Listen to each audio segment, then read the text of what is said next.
বারঠাকুরির প্রাচীন জমিদার বাড়ি, যা আজ উকিল বাড়ি নামে পরিচিত, একসময় ছিল লক্ষণ সাহা প্রতিষ্ঠিত জমিদার বংশের কেন্দ্রবিন্দু। যদিও জমিদারির সূচনার নির্দিষ্ট তথ্য পাওয়া যায় না, এই বাড়ি এখন ঐতিহাস ও ঐতিহ্যে নিঃশব্দ সাক্ষ্য হয়ে দাঁড়িয়ে আছে। লক্ষণ সাহার 3 পুত্রের মধ্যে 2 জন দেশভাগের সময় ভারতে পাড়ি জমান।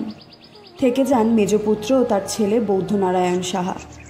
পরবর্তীতে তিনি এই বাড়িটি বিক্রি করে দেন আইনজীবী মোহাম্মদ আলী উকিলের কাছে, যার নামেই আজ বাড়িটি পরিচিত।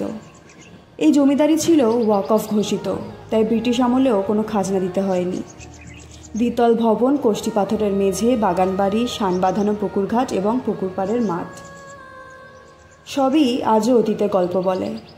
যদিও বেশিরভাগ মঠ এখন ভগ্নপ্রায়, একটি মঠ এখনও টিকে আছে। ঐতিহ্যের ধারক এই বাড়িটি শুধু একটি বাসস্থান নয়, বরং এককালের জমিদারি সংস্কৃতির জীবন্ত একটি প্রতিচ্ছবি। আজ হিন্দু বার্তায় লক্ষণ সাহা জমিদার বাড়ি আপনাদের কাছে একটি ছোট্ট প্রতিবেদন। কেমন লাগলো সেটা আমাদেরকে অবশ্যই কমেন্ট করে জানাতে ভুলবেন না। আপনারা দেখছিলেন ট্রাভো নিউজ, শুধু খুশির খবর, ভালো খবর, যা কিছু বাঙালির।